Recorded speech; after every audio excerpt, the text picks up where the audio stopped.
नमस्कार बच्चों। जी हाँ, आज हमारा एक तरह से मैथ्स सिलेबस जेई मेंस के टॉपिक्स को छोड़ दें तो आखिरी चैप्टर हम शुरू करने जा रहे हैं, प्रोबेबिलिटी। जैसा कि मैंने आपसे कहा भी है कि ये चैप्टर जो है ये ऐसा चैप्टर है अलजेब्रा का जिसमें आप कितनी भी प्रैक्टिस कर लें उसके बावजूद वहाँ एग्ज़ाम में आपसे एक क्वेश्चन बनेगा, इसकी गारंटी नहीं होती है। इसलिए बहुत ज़्यादा टेंशन इस चैप्टर के लेने की ज़रूरत नहीं है। स्कोरिंग चैप्टर्स क्या क्या है मैं आपको पहले ही बता चुका हूँ कि कैलकुलस, कोऑर्डिनेट, वेक्टर थ्योरी, इन पर ज़्यादा फोकस करें। अलजेब्रा का कुछ सेक्शन बहुत आसान है और कुछ बहुत ही गंदा है।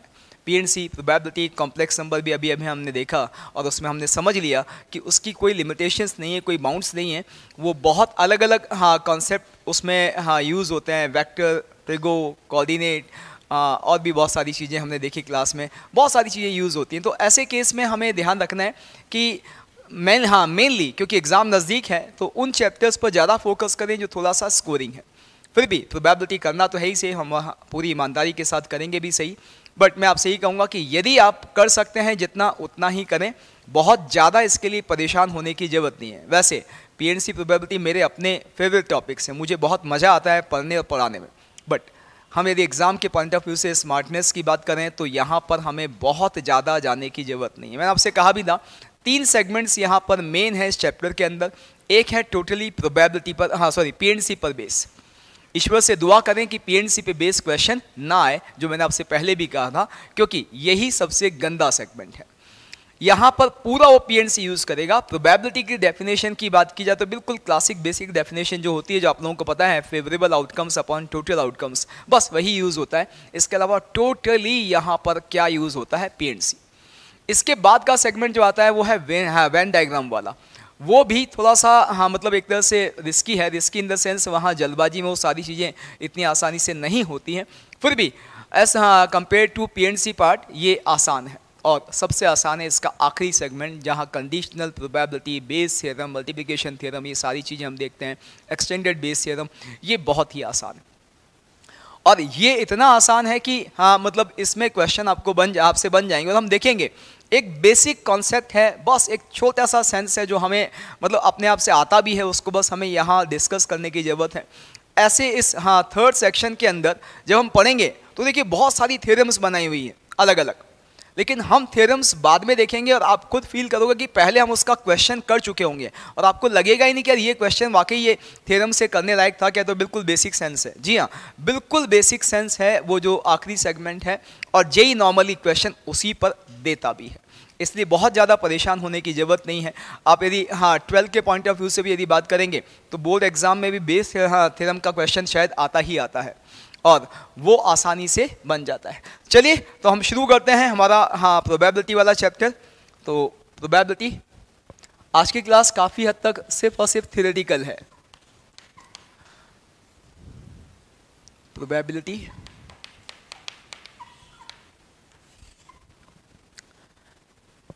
है क्या?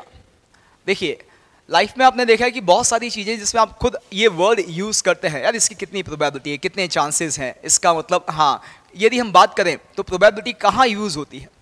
जहाँ किसी काम के या किसी भी चीज़ के होने ना होने पर थोड़ा सा आपको डाउट होता है, या उसके कुछ आपको लगता है कि यार इतने % चांस है हो जाएगा, इतने % ये नहीं हो जाएगा। यानी किसी के होने की बात करें तो वो फिक्स नहीं है। उसमें क्या क्या हो सकता है ये हमें पहले से पता हो। अभी हम प्रोबेबिलिटी में जब बात करेंगे तो पहले कुछ बहुत बेसिक टर्मिनोलॉजीज़ की बात करेंगे कि जैसे कुछ डेफिनेशंस हैं, कुछ टर्म्स हैं जो हम यहाँ पर यूज़ करने वाले हैं। तो पहले हम सब जो है सिर्फ और सिर्फ उसी की बात करेंगे, जिसमें पहला है, आप सभी ने नाम सुना भी होगा, रैंडम एक्सपेरिमेंट। रैंडम एक्सपेरिमेंट क्या है? रैंडम एक्सपेरिमेंट, यदि रैंडम एक्सपेरिमेंट की बात की जाए तो नाम से पता चल रहा है कि सब कुछ रैंडम होगा नहीं होगा। नाम से पता चल रहा है कि कुछ फिक्स नहीं है, डिफाइंड नहीं है। रैंडम एक्सपेरिमेंट एक ऐसा एक्सपेरिमेंट है जिसके सारे डेफिनेट आउटकम, सारे पॉसिबल आउटकम्स जो हैं वो आपको पहले से पता है, बट एग्जैक्टली क्या आएगा वो नहीं पता है। हमें पता है कि हम एक फेयर कॉइन को टॉस करेंगे, फ्लिप करेंगे तो हमें पता है कि हेड या टेल में से कोई आएगा, लेकिन क्या आएगा नहीं पता है। हमने मान लीजिए एक डाइस को रोल किया, एक फेयर डाइस को रोल किया, तो हमें पता है कि फेयर डाइस को रोल करने पर 1 to 6 नंबर्स में से कोई एक आउटकम्स हमें टॉप फेस पे दिखेगा, लेकिन फिर वही क्या दिखेगा एग्जैक्टली नहीं पता है। ये ऐसे एक्सपेरिमेंट्स को क्या बोलेंगे? Random experiments. ऐसा एक्सपेरिमेंट जिसके सारे पॉसिबल आउटकम्स हमें पहले से पता है, बट एग्जैक्ट आउटकम जो है उसके बारे में हमें कोई जानकारी नहीं है, या उसको हम डेफिनेटली प्रिडिक्ट नहीं कर सकते हैं। तो यही है random experiment. N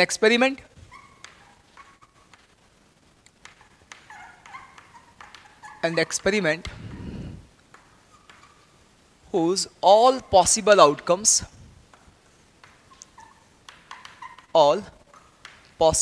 outcomes are well known in advance, but we can't predict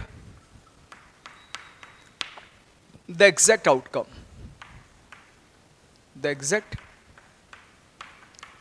outcome in a particular trial,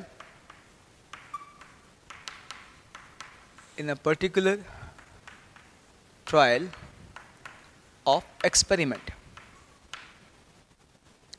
ऐसा एक्सपेरिमेंट जिसके कि एग्जैक्ट आउटकम्स क्या होंगे किसी के पर्टिकुलर ट्रायल में वो तो नहीं पता है, बट उसके पॉसिबल आउटकम्स की जानकारी हमें है। एक और चीज़, जब तक इस चैप्टर में कुछ ना बोला जाए आप सारी चीज़ें फेयर मानते हुए चलेंगे। ऐसा नहीं कि सर ये भी तो हो सकता है कि भाई हाँ शोले की कॉइन थी, आपको पता है कि जितनी बार टॉस की हर बार हेड ही आना था, वो बायस थी। तो देखिए जब तक ना बोला जाए, वैसे हाँ मैक्सिमम केस में सारी चीज़ें बोली जाती हैं, बट फिर भी ना बोला जाए तो आपको मान के चलना है कि सब कुछ फेयर है। ठीक है, तो ये ध्यान रखना है। ऐसा नहीं कि सर मैंने तैयारी नहीं की लेकिन मेरा भी सिलेक्शन हो सकता है। अब उसके चांस उसके जो तरीके हैं वो अनफेयर तरीके हैं, लेकिन हमें उनकी बात नहीं करनी है। हमें मैक्सिमम केस में किसकी बात करनी है? सब कुछ फेयर लेते हुए। तो जैसे इसका एग्जाम्पल भी आपको पता है, tossing a coin obviously fair coin. तो आपको पता है कि एग्जैक्ट आउटकम्स तो नहीं पता है, लेकिन फेवरेबल आउटकम क्या होगा? या तो हेड आएगा या टेल आएगा। ऐसे ही एक डाइस को रोल किया, एक 52 प्लेइंग कार्ड्स का वेल शफल्ड पैक में से आपने कोई एक कार्ड निकाला, तो आपको पता है कि क्या क्या पॉसिबिलिटीज हैं, बट एग्जैक्टली क्या होगा उसके बारे में हमें कोई जानकारी नहीं है। तो ये तो है रैंडम एक्सपेरिमेंट। रैंडम एक्सपेरिमेंट के बाद बात करेंगे वो है सैंपल स्पेस। जैसे मैंने कहा काफ़ी सारी डेफिनेशन है जो हमें समझनी पड़ेंगी और ये टर्म्स यूज होंगी। सैंपल स्पेस, सैंपल स्पेस कुछ नहीं है, रैंडम एक्सपेरिमेंट के जितने भी पॉसिबल आउटकम्स हैं उन सब का जो कलेक्शन है, जो सेट है, that is known as sample space. तो ये क्या है? Set of all possible outcomes of a random experiment.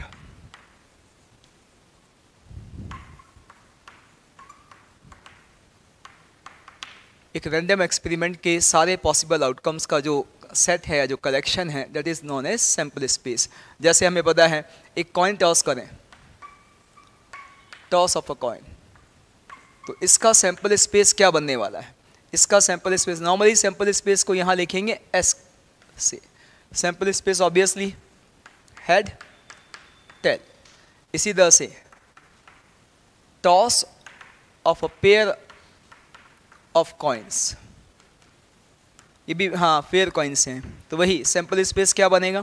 हो सकता है दोनों पर हेड हो सकता है फर्स्ट वाले एक पे हेड एक पे टेल, फिर सेकंड वाले पर हाँ हेड है फर्स्ट पे टेल है, और दूसरी लास्ट पॉसिबिलिटी है दोनों पर ही टेल आ जाए। ये है सैंपल स्पेस हाँ एक पेयर ऑफ कॉइन को टॉस करने का। यदि हम एक डाइस रोल करें, रोलिंग अ डाई, तो क्या होगा बताइए?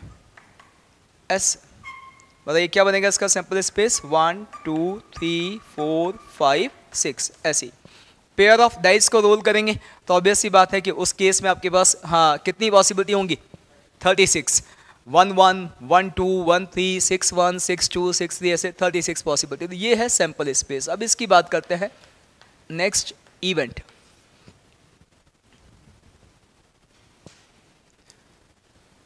इवेंट, इवेंट क्या है? A particular situation, a particular situation or a particular outcome of a random experiment. A particular outcome or a particular situation of a random experiment. एक random experiment का particular outcome या एक particular situation, उसे हम बोलेंगे event. इसको हम ऐसे भी कह सकते हैं कि event is subset of sample space, कि सैंपल स्पेस का subset, sample space subset of sample space of a random experiment. एक रैंडम एक्सपेरिमेंट के सैंपल स्पेस के सबसेट को भी आप इवेंट कह सकते हैं। जैसे आपने क्या कहा, in a toss of pair of coins both shows head, कि आपने एक पेयर ऑफ कॉइन टॉस किया तो दोनों कॉइन पर क्या आ जाए? हेड। ये उस सैंपल स्पेस का या उस रैंडम एक्सपेरिमेंट का एक पर्टिकुलर सिचुएशन है। जितने भी पॉसिबल सिचुएशन है उनमें से कोई एक पर्टिकुलर सिचुएशन है, ऐसे सिचुएशन को क्या बोलेंगे? इवेंट बोलेंगे। तो ऑब्वियसली यदि ये इवेंट ई है तो इसके फेवर में जो क्या कहते हैं सेट बनेगा, वो सेट क्या बनेगा? सिर्फ ये बनेगा। जबकि करस्पॉन्डिंग सैंपल स्पेस हमें पता है ये होगा। क्लियर? ये है इवेंट। फिर इसके बाद कुछ और टर्म्स की बात करें उससे पहले हम क्या बात कर लेते हैं क्लासिक डेफिनेशन ऑफ प्रोबेबिलिटी या basic definition of probability. Probability actually बताता क्या है? किसी भी इवेंट के अकरेंस के चांस को बताता है। प्रोबेबिलिटी दो तरह से क्या कहते हैं बताई जा सकती है, जैसे आप लोग लाइफ में भी कहते हैं इसके हाफ पॉसिबिलिटी है, इस इवेंट के होने की पॉसिबिलिटी हाफ है, या इस इवेंट के होने की पॉसिबिलिटी 1/4 है, या इस इवेंट के होने का पॉसिबिलिटी कितना है 25% है, या 50% है। तो क्या होगा? परसेंटेज वाइज और अ नंबर। अब ऑब्वियस सी बात है कि जब नंबर होगा तो क्या होगा? फ्रैक्शन में, फ्रॉम 0 to 1। और इसी तरह से तो यदि परसेंटेज की बात करेंगे तो 0 to 100% कुछ भी हो सकता है। तो यहाँ पे एक्चुअली प्रोबेबिलिटी बताता क्या है? Chance of occurrence of an event, किसी भी इवेंट के होने के चांसेस को बता रहा होता है। क्या है डेफिनेशन जो किसी भी इवेंट के प्रोबेबिलिटी का है? बताइए। जैसा कि आप सब जानते हैं P of E, ये सब तो आपको पता है। क्या होता है? Total outcomes, total possible outcomes. और यहां क्या है मेरे बच्चे? आप सबको पता है फेवरेबल आउटकम्स, कि उस इवेंट को फेवर करने वाले आउटकम्स। ऑब्वियसली यदि हम बात करें तो ये कुछ ऐसा नहीं हो जाएगा N of E upon N of S, sample space का कार्डिनल नंबर, यानी सैंपल स्पेस वाले सेट में जितने एलिमेंट्स हैं वो नंबर, ये तो डिनोमिनेटर में आ जाएगा। ये टोटल पॉसिबल आउटकम्स को रिप्रेजेंट करेगा। और फेवरेबल आउटकम्स जो हमारे इवेंट में को फेवर करने वाले आउटकम्स हैं, उन आउटकम्स का जो नंबर है, यानी उसका जो सेट है, उसका जो कार्डिनल नंबर है। तो ये हमारी प्रोबेबिलिटी की डेफिनेशन है। अच्छा, यहाँ पे इसको और अप्रोप्रिएटली लिखें तो ज़्यादा सही डेफिनेशन ये है,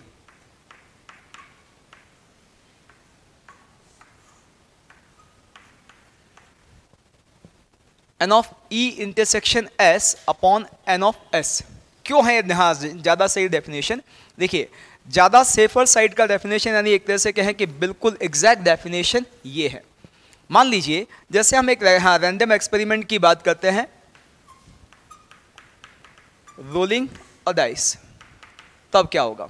हमें पता है कि सैंपल स्पेस क्या होगा, 1 2 3 4 5 6।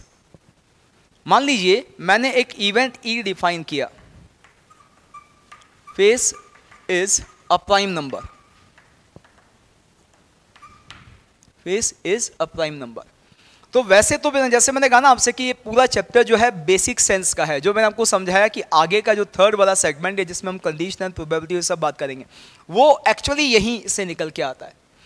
उसका मैं एक बहुत छोटा सा एग्जांपल आपको देता हूँ।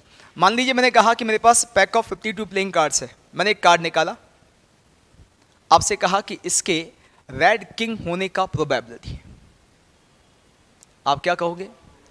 ऑब्वियसली कितने किंग हैं? 4, टोटल कार्ड्स 52, तो फेवरेबल कितने हो गए? 4, आउटकम्स टोटल पॉसिबल कितने होंगे? 52, तो ऑब्वियसली कितना आ जाएगा? 4/52।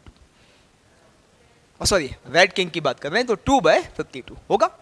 अब मान लीजिए जैसे मैंने कार्ड निकाला, मेरे मुंह से एकदम से निकल गया रेड कार्ड। आप सोचिएगा, एक बहुत बेसिक सेंस में आपको समझाने की कोशिश कर रहा हूं। मैंने पहले कार्ड निकाला, आपसे मैंने कुछ नहीं बोला, आपसे कहा कि इस कार्ड के एक रेड किंग होने की प्रोबेबिलिटी, आपने कहा कि 2 फेवर में है। टोटल जो 4 किंग हैं उनमें से 2 ब्लैक हैं, 2 रेड हैं, तो 2 हमें फेवर कर रहे हैं। टोटल पॉसिबल आउटकम्स 52 थे, तो प्रोबेबिलिटी आ गई 2/52, 1/26। लेकिन जैसे ही मैंने कार्ड निकाला, मेरे मुंह से एकदम से निकल गया रेड कार्ड। अब मैं आपसे पूछ रहा हूं कि रेड किंग होने की प्रोबेबिलिटी, क्वेश्चन मेरा अभी भी वही है, रेड किंग होने की प्रोबेबिलिटी, लेकिन इस बीच में मेरे मुंह से क्या निकल गया कि जो कार्ड मैंने निकाला है it is a red card. अब आप क्या कहोगे? अब 2/26 क्यों? ऑब्वियस सी बात है, जैसे ही मेरे मुंह से निकला रेड कार्ड, आपके दिमाग से ब्लैक कार्ड निकल गए। आपका अपना जो सैंपल स्पेस है इस रैंडम एक्सपेरिमेंट का, वो मॉडिफाइड हो गया। यही कंडीशनल प्रोबेबिलिटी है, यही बेस थ्योरम है, आगे का सब कुछ यही है। वो क्या करेगा, वो क्या कहेगा, इतना सा कहेगा कि भाई जो इवेंट हम आपसे चाह रहे हैं, जिसकी प्रोबेबिलिटी मैं आपसे पूछने वाला हूं कि भैया रेड किंग, उस इवेंट से पहले कुछ हो चुका है। अब वो हो चुका है, तब आप इसकी प्रोबेबिलिटी बताओ। तो ऑब्वियस सी बात है, यदि कुछ हो चुका है तो इसके हिसाब से क्या हो जाएगा?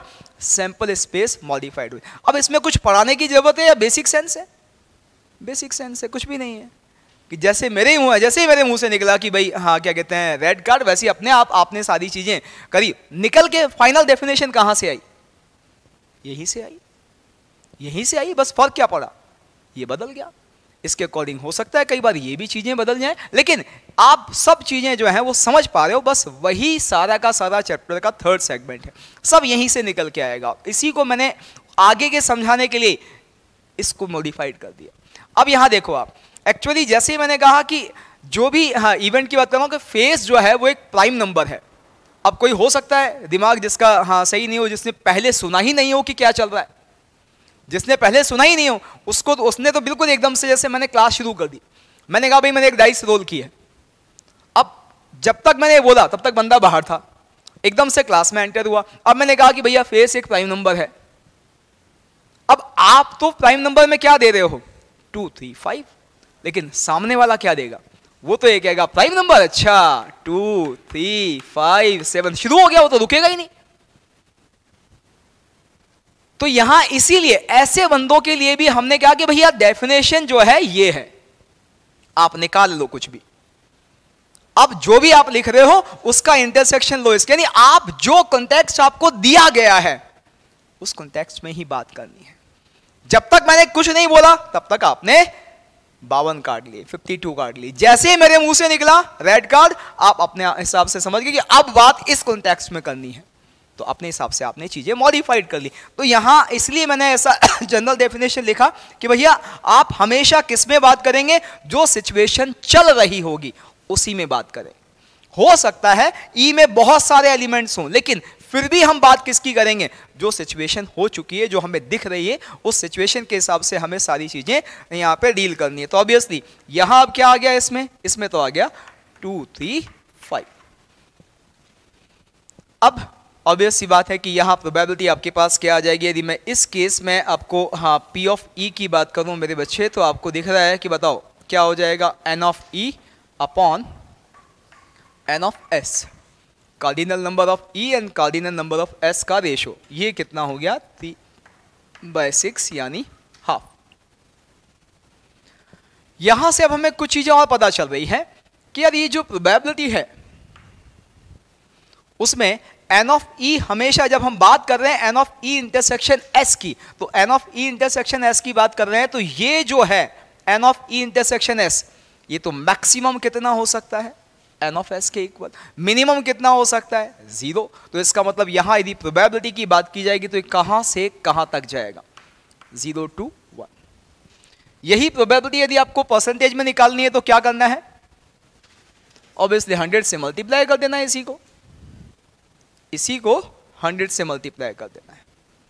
तो यदि यहां पर हमसे ये कहा जाए परसेंटेज प्रोबेबिलिटी या परसेंटेज चांसेस, तो फिर ये क्या हो जाएगा फाइनली, वही n of E intersection S upon n of S into 100। तो ये तो बेसिक और क्लासिक डेफिनेशन जो बोलते हैं वो है प्रोबेबिलिटी का। और जैसा मैंने कहा कि हमारा जो पीएनसी वाला सेगमेंट है वो चलेगा सिर्फ और सिर्फ इसी डेफिनेशन में, बाकी सारी क्वेश्चन किसके होंगे उसमें एक्चुअली पीएनसी के होंगे। इसके पहले कि हम वो क्वेश्चंस पे जाएं, कुछ और टर्म्स हैं जो हम डिफाइन कर लेते हैं। उसमें पहला mutually exclusive events, mutually exclusive events.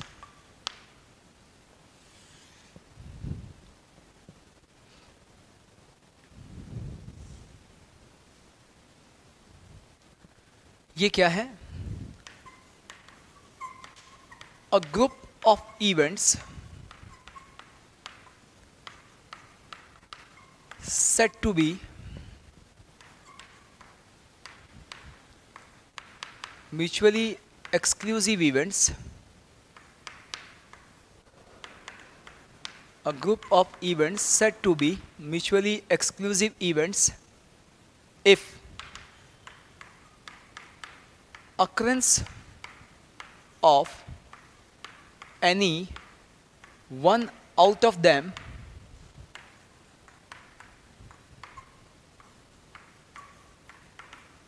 confirms the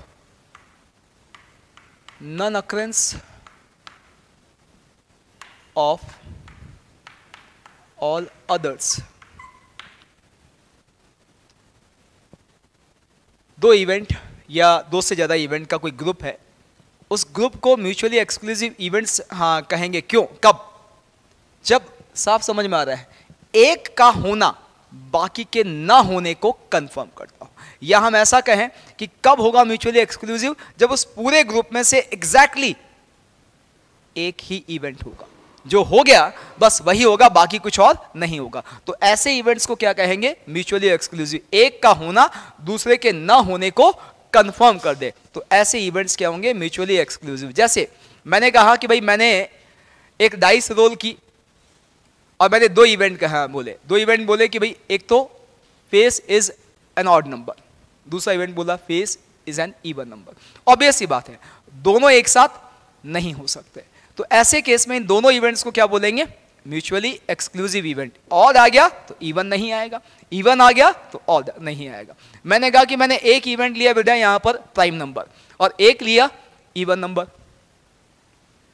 अब क्या ये म्यूचुअली एक्सक्लूसिव है, नहीं, अब ये म्यूचुअली एक्सक्लूसिव नहीं है, क्योंकि यदि प्राइम के केस में 2 आ गया तो इवन भी आ जाएगा, इवन के केस में 2 आ गया तो प्राइम भी आ जाएगा। तो ऐसे केस में हमें समझ में आता है कि अच्छा यहां पे यदि ये कोई भी दो इवेंट्स, या ऐसे बात करें कि लेट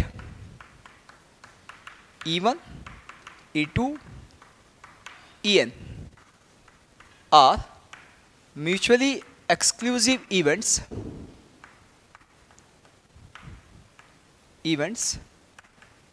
देन ऐसा लिखा जा सकता है EI intersection EJ will be equals to 5। होगा नहीं होगा कि यदि E1 E2 En n number of events हैं और म्यूचुअली एक्सक्लूसिव है, तो इनमें से कोई भी दो आप ले लो, उन दो का जो इंटरसेक्शन आना चाहिए वो फाई आना चाहिए। For all i j belongs to 1 to n।